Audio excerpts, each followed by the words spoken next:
أعوذ بالله من الشيطان الرجيم.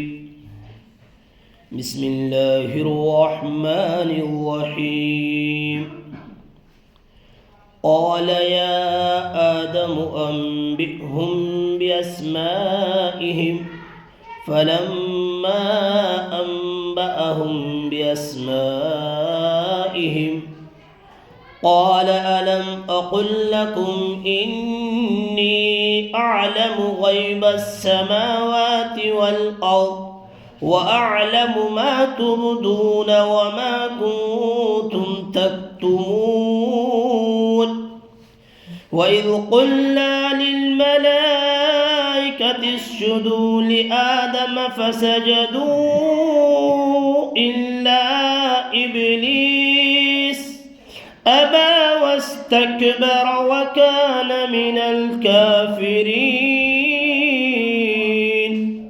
صدق اللہ العظیم. اللہ نے فرمایا اے آدم فرشتوں کو بتا ان چیزوں کے نام.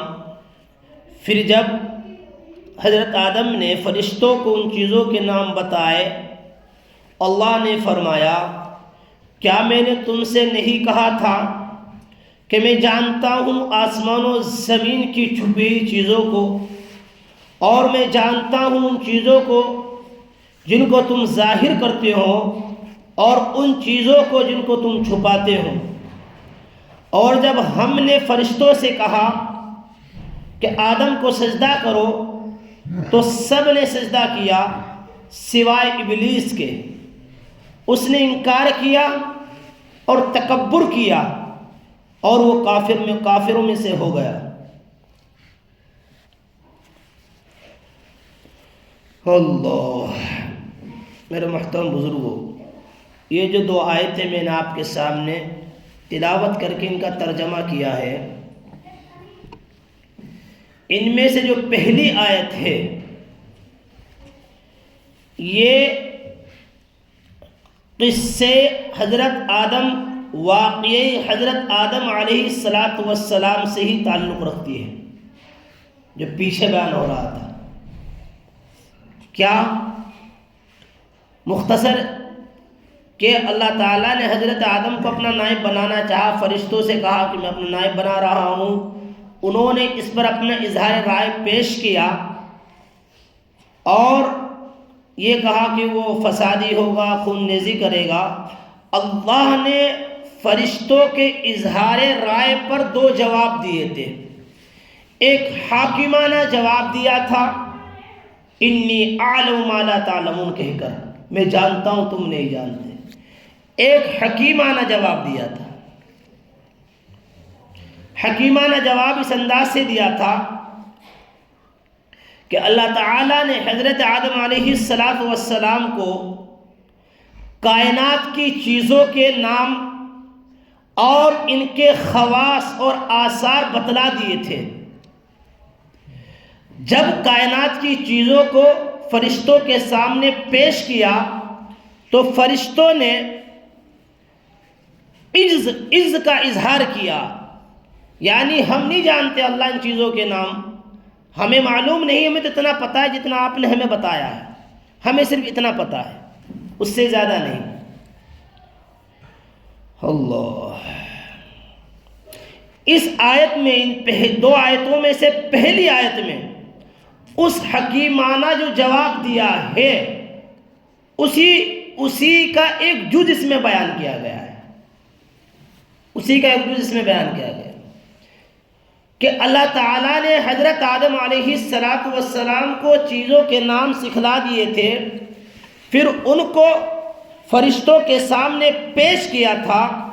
انہوں نے منع کر دیا کہ ہمیں معلوم نہیں. تو اللہ تعالیٰ نے حضرت آدم علیہ السلام سے کہا کہ فرشتوں کو تم بتاؤ ان چیزوں کے نام اور ان کے خواص اور آثار، ان کی حقیقت. تو حضرت آدم علیہ السلام نے قال یا آدم انبئہم، اللہ نے کہا تم بتاؤ فرشتوں کو باسمائہم، فلما انبأہم باسمائہم، تو حضرت آدم علیہ السلام نے فر ان کو سب چیزوں کے نام اور ان کے خواص، ان کے آثار، ان کی حقیقتیں فرشتوں کے سامنے پیش کر دی، فرشتوں کے سامنے پیش کر دی۔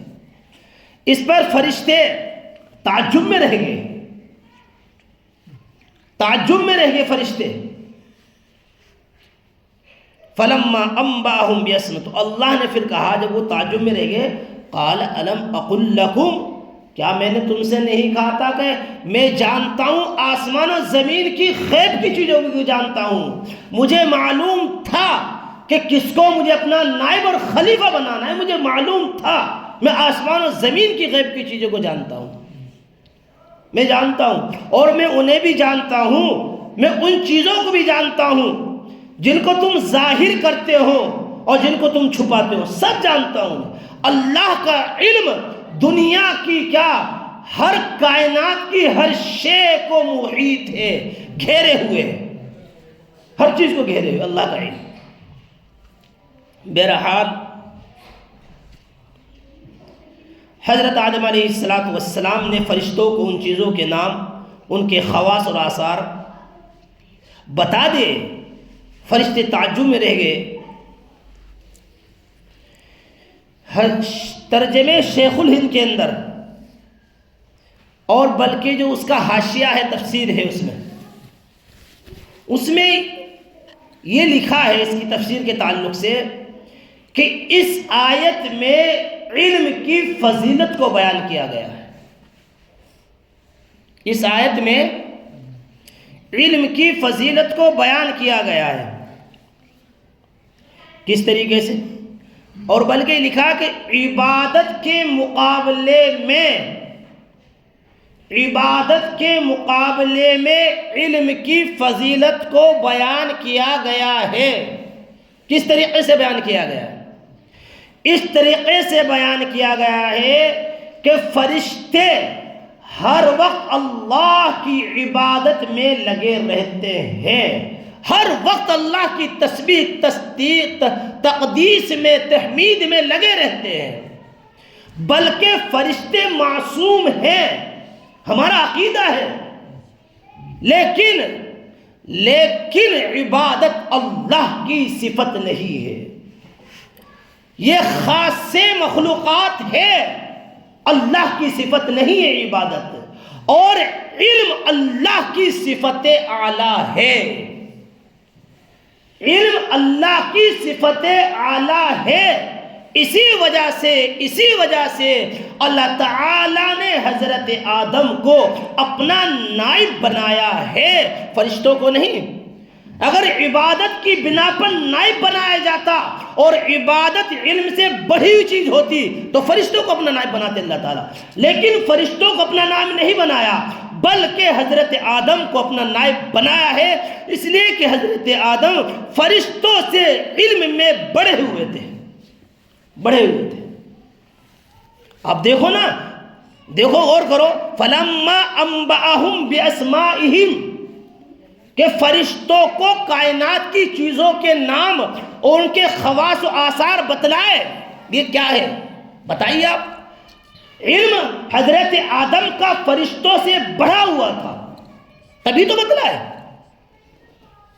فَلَمَّا أَنبَأَهُمْ بِأَسْمَائِهِمْ، اب غور کیجئے، قرآن کا انداز دیکھیے آپ، پیچھے آتا فَقَالَ أَنبِئُونِي بِأَسْمَاءِ هَؤُلَاءِ، کہ اللہ نے فرشتوں سے یہ کہا انبئونی، مجھے بتلاؤ کائنات کی چیزوں کے نام، ان کے خواص و آثار۔ لیکن یہاں اللہ نے حضرت آدم سے کہا کہ مجھے نہیں، فرشتوں کو بتلاؤ۔ دیکھو بلیغ انداز قرآن کا انداز دیکھیے، اس سے کیا سمجھ میں آ رہا ہے؟ اس سے بات سمجھ میں آ رہی ہے کہ اللہ تعالیٰ نے حضرت آدم کو معلم بنایا ہے۔ کیا بنایا ہے؟ معلم، تعلیم دینے والا بنایا ہے، اور فرشتوں کو طالب علم بنایا ہے۔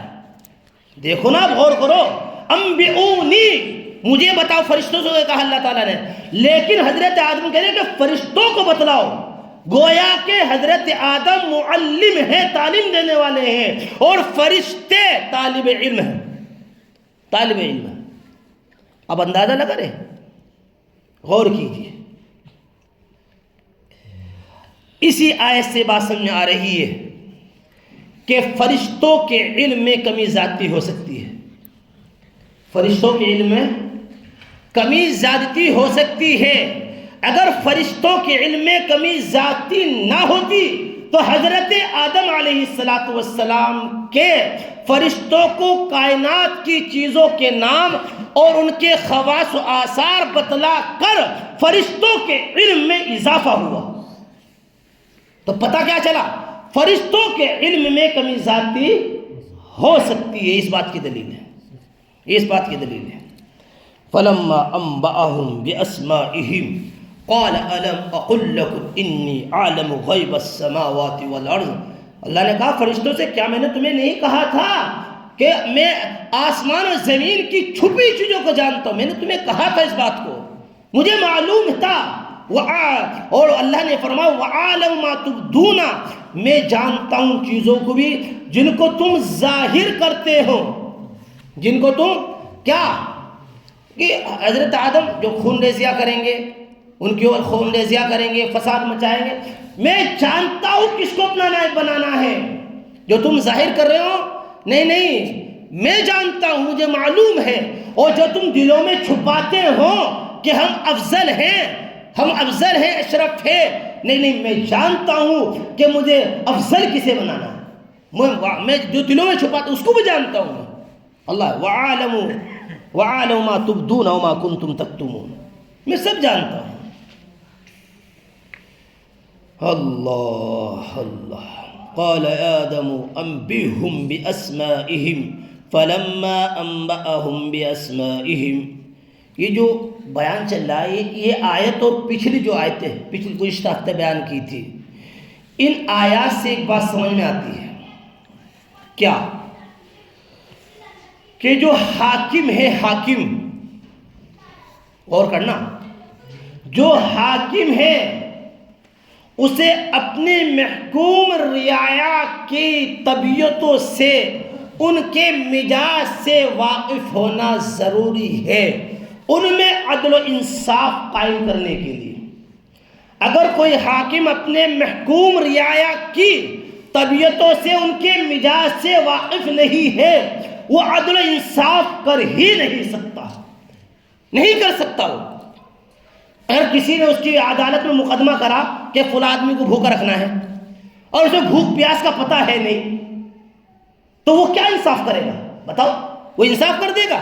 تو اس لیے حاکم کو اپنی رعایا کے درمیان عدل و انصاف قائم کرنے کے لیے ان کی طبیعتوں سے، ان کے مزاجوں سے واقف ہونا ضروری ہے، ضروری ہے، ضروری۔ اس سے بات سمجھ میں دیکھو نا، نائب اسے بنایا جو انسانوں کی طبیعتوں سے واقف ہے، اسی تو بنایا نائب۔ تو حاکم کو بھی ضروری ہے کہ اپنی رعایا کی طبیعتوں سے، ان کے مزاج سے واقف ہو۔ یہ بات اس طرح سمجھ میں آ رہی ہے۔ اللہ، ان آیات کے تحت ایک اور عجیب مسئلہ اور بحث چھڑی ہے، کیا؟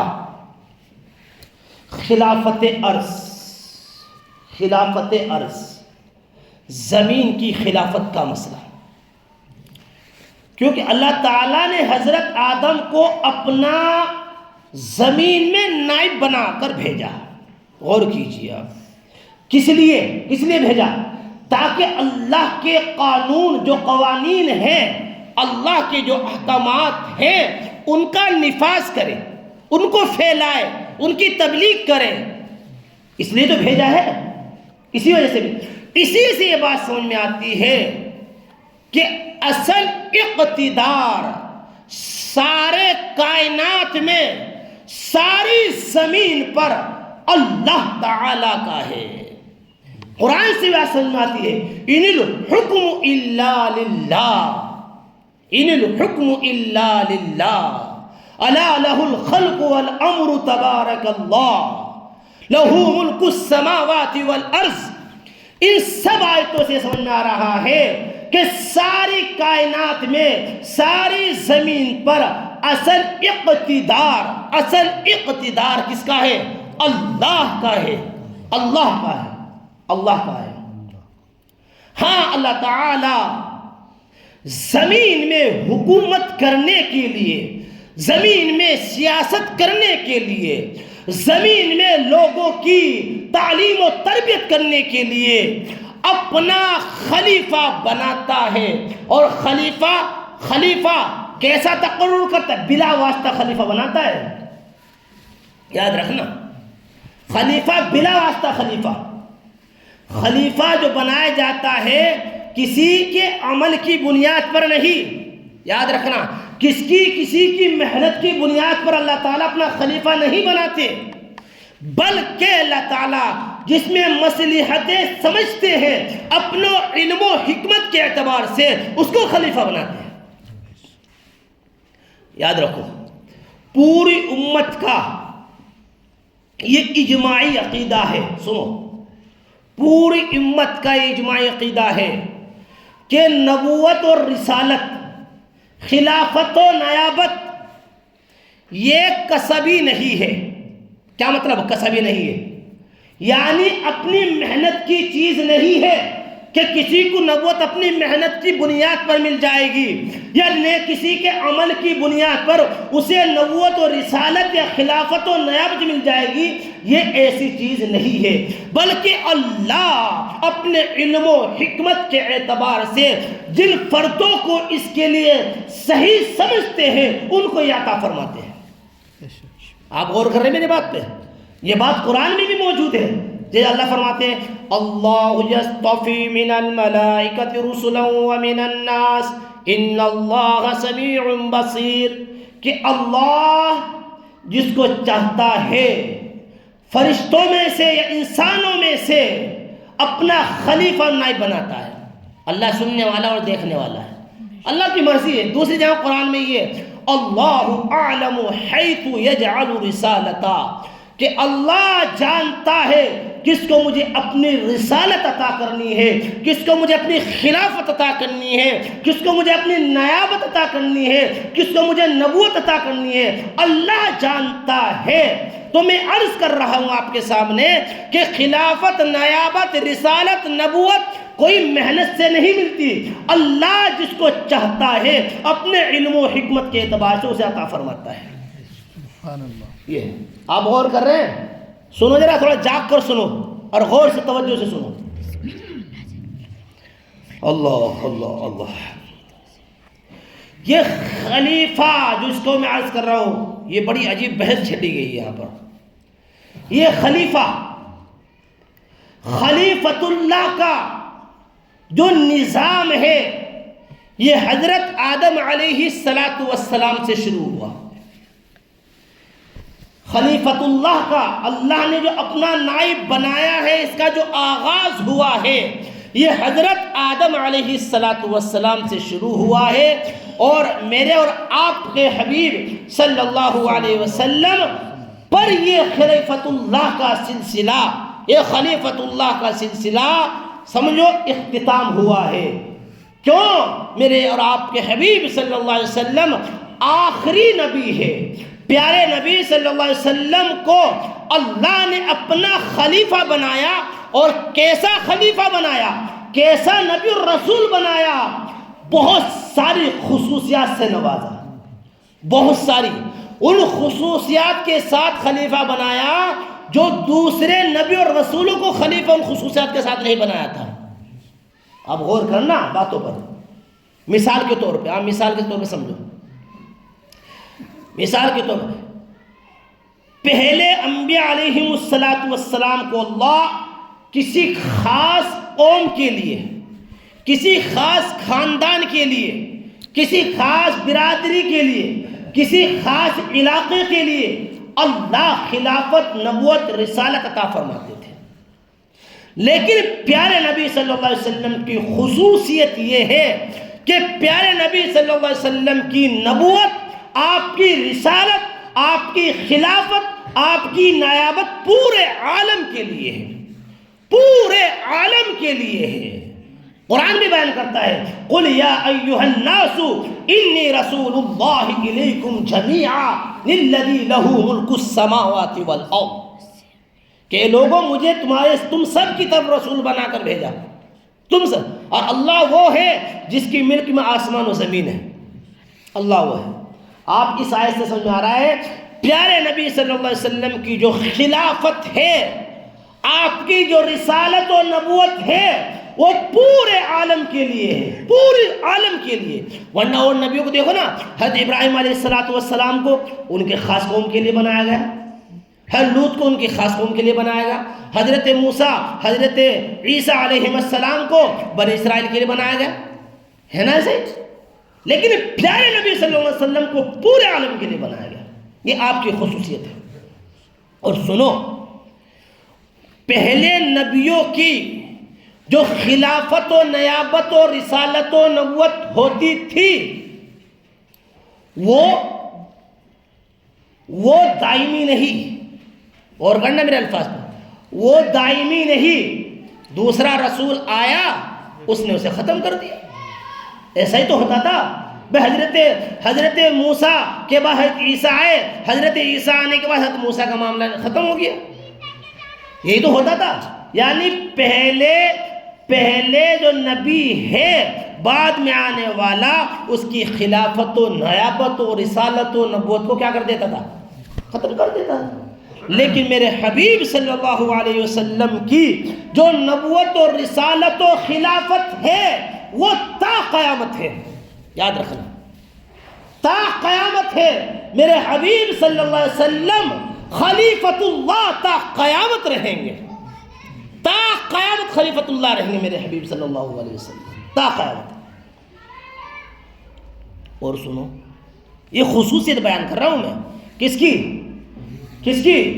پیارے نبی صلی اللہ علیہ وسلم کی خصوصیت بیان کر رہا ہوں۔ آپ کی خصوصیت یہ تھی، پہلے جو نبی تھے ان کی تعلیمات میں تحریف کر دی جاتی تھی، رد و بدل کر دیا جاتا تھا، تبدیلی ان میں چینجنگ کر دی جاتی تھی، اور کبھی تو اس میں تبدیلی کر کے بالکل ہی ختم کر دیا جاتا تھا، اور اگر باقی رہتی تھی تو وہ تحریف کے ساتھ، تبدیلی کے ساتھ، رد و بدل کے ساتھ رہتی تھی۔ جیسے آج کل تورات انجیل وغیرہ ہے، رد و بدل کے ساتھ ہیں۔ لیکن میرے حبیب صلی اللہ علیہ وسلم کی خلافت و رسالت و نبوت کی، آپ کی تعلیمات کی خصوصیت یہ ہے کہ آپ علیہ السلام کی تعلیمات تا قیامت محفوظ رہیں گی، تا قیامت محفوظ رہیں گی آپ کی شریعت۔ قرآن بیان کرتا ہے اسے، اِنَّا نَحْنُ نَزَّلْنَا الذِّكْرَ وَإِنَّا لَهُ لَحَافِظُونَ، کہ قرآن کی حفاظت کرنے والے ہم ہیں، ہم نے نازل کیا ہے۔ کون کہہ رہا؟ اللہ فرما رہا ہے کہ قرآن ہم نے ہی نازل کیا ہے، اس کی حفاظت کرنے والے بھی ہمیں، تا قیامت قرآن کی حفاظت رہے گی، کوئی اس میں ذرہ برابر بھی تبدیلی نہیں کر سکتا، ذرہ برابر بھی۔ اور میرے حبیب صلی اللہ علیہ وسلم کی جو احادیث شریفہ ہیں، آپ کی جو تعلیمات ہیں، وہ بھی تا قیامت بالکل جو کی تو رہے گی، ان میں بھی کوئی تبدیلی نہیں کر سکتا۔ اس لیے کہ ایک جماعت امت میں ہمیشہ ایسی رہتی ہے جو امت کو پیارے نبی کی احادیث شریفہ کی صحیح تعلیمات و تبلیغ کرتی رہتی ہے۔ اور سنو میرے بھائیوں، وہ جماعت تا قیامت رہے گی، کوئی دنیا میں اس جماعت کو مٹا نہیں سکتا، اس لیے کہ اس جماعت کے ساتھ اللہ کی غیبی تائید ہوتی ہے، اللہ کی غیبی تائید ہوتی ہے اس جماعت کے ساتھ، اس جماعت کو کوئی نہیں مٹا سکتا۔ میں بیان کیا کر رہا ہوں، آپ غور کر رہے ہیں؟ میں پیارے نبی صلی اللہ علیہ وسلم کی خصوصیات بیان کر رہا ہوں کہ پیارے نبی کی خصوصیت یہ ہے کہ آپ کی تعلیمات تا قیامت تحریفات سے، تبدیلی سے، چینجنگ سے محفوظ ہے، یہ بیان کر رہا ہوں میں۔ اللہ اللہ اللہ، میرے حبیب صلی اللہ علیہ وسلم کی خصوصیت دیکھو، پیارے نبی کی جو امت ہے، یاد رکھنا، پیارے نبی صلی اللہ علیہ وسلم کی جو امت ہے مجموعی طریقے سے، یاد رکھنا مجموعی طریقے سے اس کو وہ مقام حاصل ہے جو انبیاء علیہم السلام کو حاصل ہوتا ہے۔ کیا انبیاء معصوم ہوتے ہیں؟ ہم سب کا عقیدہ ہے، ساری مسلمانوں کا عقیدہ ہے کہ انبیاء معصوم ہیں۔ امت محمدیہ مجموعی طریقے سے آپ سمجھ رہے ہیں، اکٹھا مجموعی طریقے سے امت محمدیہ معصوم ہے۔ کیوں؟ کیا دلیل ہے؟ دلیل یہ ہے امت محمدیہ مجموعی طریقے سے کسی گمراہی پر اکٹھا نہیں ہو سکتی۔ میرے حبیب فرماتے ہیں لن تجتمع امتی علی الضلالہ، کہ میری امت کسی گمراہی پر مجموعی طریقے سے ہرگز اکٹھا نہیں ہو سکتی۔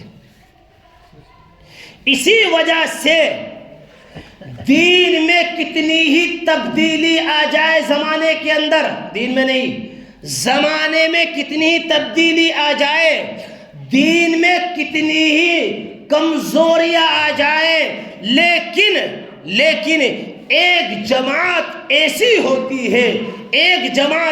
ہوتی ہے کیسی؟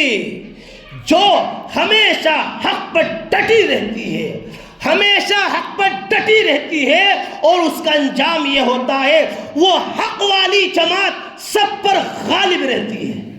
غور کرنا میرے بھائیوں، غور کرنا حالات پر بھی، وہ جماعت ہمیشہ حق پر ڈٹی رہتی ہے، اور وہ جماعت کا انجام یہ ہوتا ہے وہ ہمیشہ غالب ہو کر رہتی ہے، غالب ہوتی ہے۔ سبحان اللہ، ہوگا انشاءاللہ، غالب رہے گی، یاد رکھنا۔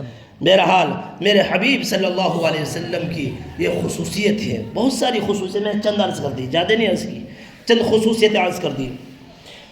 اللہ، جب یہ امت مجموعی طریقے سے معصوم ٹھہری نا، مجموعی طریقے سے معصوم ٹھہری، معصوم انبیاء کا مقام ہے۔ ہم دیکھو تو اس امت کا مقام دیکھو کتنا اونچا ہے، آپ اندازہ کیجئے کتنا اونچا مقام اس امت کا۔ جب یہ امت محمدیہ معصوم ٹھہری مجموعی اعتبار سے، اب اس کا کام یہ ہے کہ خلیفۃ اللہ کا نظم تو میرے حبیب پر ختم، اختتام ہو گیا، تا قیامت آپ ہی رہیں گے بس، لیکن اب اس امت محمدیہ کا مجموعی طریقے سے اس کے سپرد کر دیا گیا کہ خلیفۃ الرسول کا تقرر کرے۔ کہے گا خلیفۃ الرسول کا تقرر کرے۔ امت محمدیہ جس کو اپنا خلیفہ مان لے مجموعی طریقے سے، یا اکثریت امت کی اسے خلیفہ مان لے تو خلیفۃ الرسول ہے، جیسا کہ حضرت ابو بکر، حضرت عمر، حضرت عثمان غنی، حضرت علی رضی اللہ عنہم، یہ سارے کے سارے خلیفۃ الرسول ہیں، اور ان کی جو خلافت ہے وہ بالکل جو کہ تو پیارے حبیب صلی اللہ علیہ وسلم کے نہج پر، آپ کے طریقے پر، قرآن و سنت کے طریقے پر تھی۔ اسی وجہ سے میرے حبیب صلی اللہ علیہ وسلم نے فرمایا علیکم بسنتی و سنت خلفاء الراشدین، کہ تم پر میری سنت، میرا طریقہ اور خلفاء راشدین کا طریقہ پکڑنا لازم ہے۔ کیوں؟ خلفاء راشدین میں نے عرض کر دیا، حضرت بکر، حضرت عمر، حضرت عثمان، حضرت علی رضی اللہ عنہ، ان کی جو خلافت تھی وہ بالکل پیارے حبیب کے طریقے پہ تھی، بالکل پیارے حبیب کے طریقے پہ تھی۔ اللہ، لیکن میرے بزرگوں، میرے بھائیوں، اب تو طوائف الملوکی قائم ہو گئی. یہ کیا کہتے ہیں سمجھ میں نہ؟ طوائف الملوکی قائم ہو گئی. اب تو طوائف الملوکی قائم ہو گئی، کیا مطلب؟ کہ مختلف علاقوں میں، مختلف جگہوں میں مختلف امیر بنائے جاتے ہیں، ہے نا؟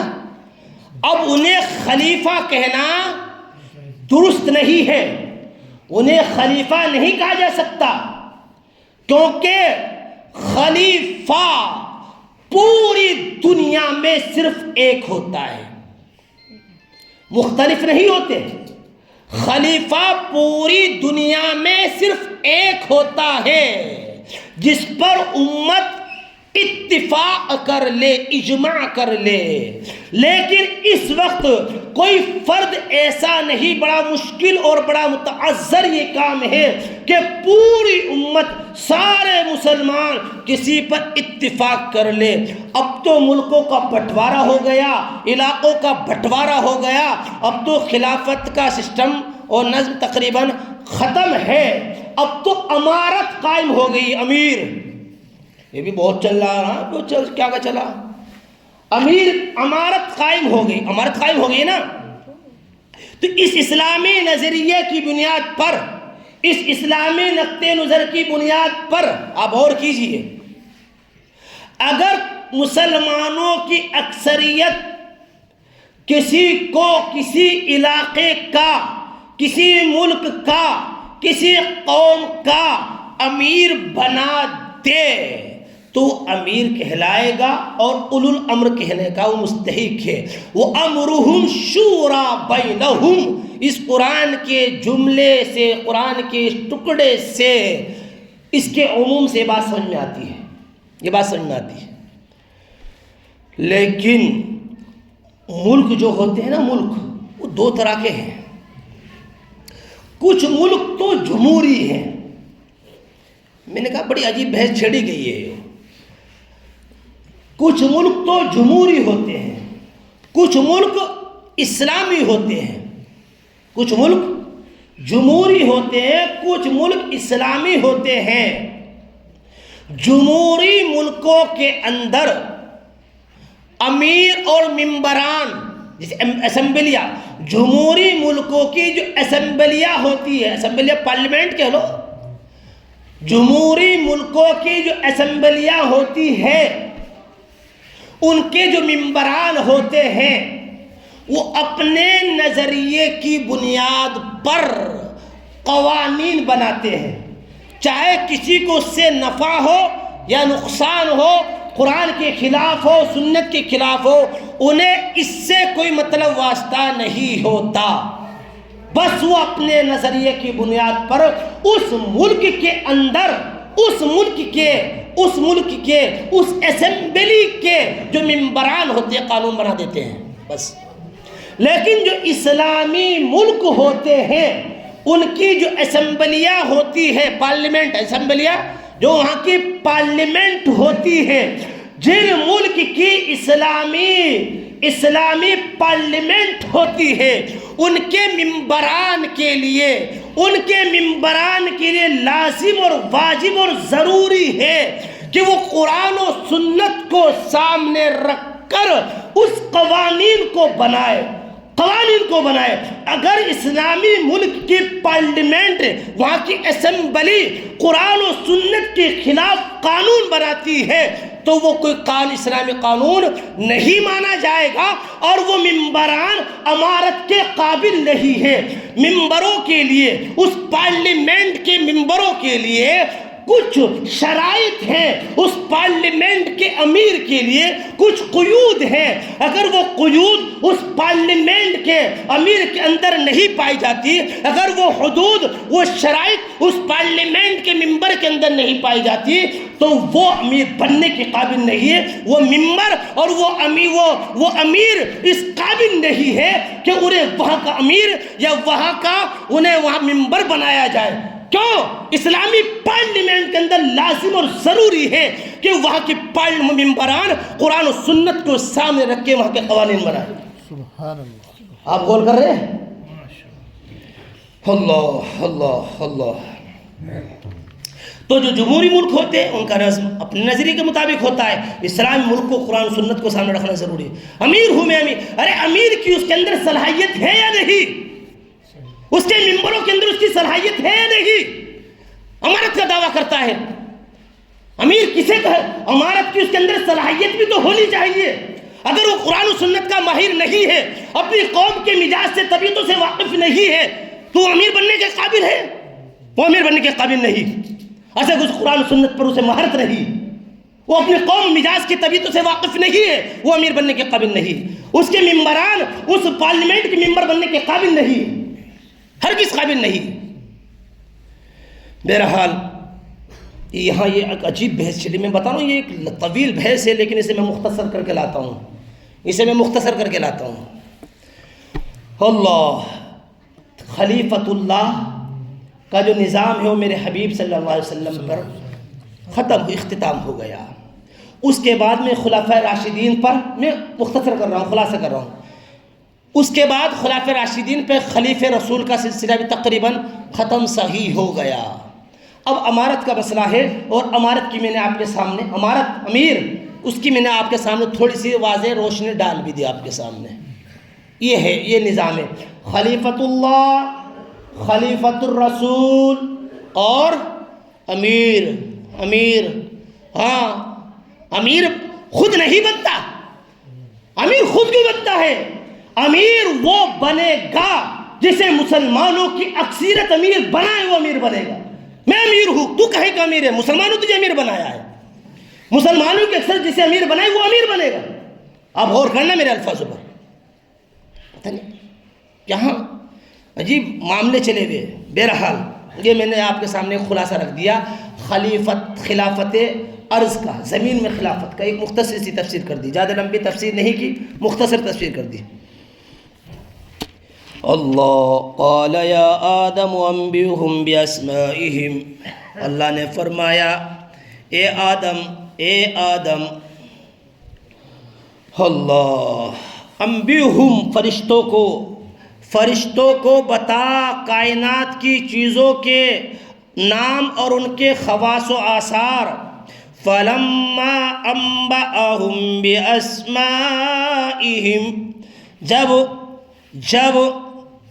حضرت آدم نے فرشتوں کو کائنات کی چیزوں کے ان کے نام اور خواص و آثار بتلائے، ان کی حقیقتیں بتلائی، تو تعجب تو کرنا ہی تھا. فرشتے قال الم اقل لکم، اللہ نے کہا میں نے تم سے نہیں کہا تھا انی اعلم غیب السماوات والارض، میں جانتا ہوں آسمان و زمین کی چھپی چیزوں کو.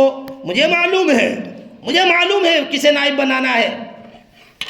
وَأَعْلَمُ مَا تُبْدُونَ وَمَا كُنتُمْ تَكْتُمُونَ، اور میں جانتا ہوں ان چیزوں کو جن کو تم ظاہر کرتے ہو. اس کی تفسیر مختلف کی گئی ہیں، بس مختصر یہ سمجھ لو فرشتوں نے ظاہر کیا تھا نا کہ فسادی ہے، خون ریزیہ ہے. اللہ کہ میں جانتا ہوں، مجھے معلوم ہے. جس کو تم معنی خلافت اور نائب سمجھ رہے ہیں، حقیقت میں خلیفہ اسی وجہ سے بنایا جا رہا ہے اسے. ارے جب فساد ہی نہیں ہوگا تو فساد کو ختم کرنے کا کیا مطلب؟ پہلے تو فساد ہی ہو تبھی تو اسے ختم کیا جائے گا. فساد ہوگا، وجود فساد سے رفع فساد ہوگا. جب فساد کا وجود ہوگا جبھی تو اسے ختم کریں گے. غور کرنا. تو میں جانتا ہوں ما تبدون، ان چیزوں کو جو تم ظاہر کرتے ہو، وما کنتم تکتمون، اور میں جانتا ہوں ان چیزوں کو جن کو تم چھپاتے ہو اپنے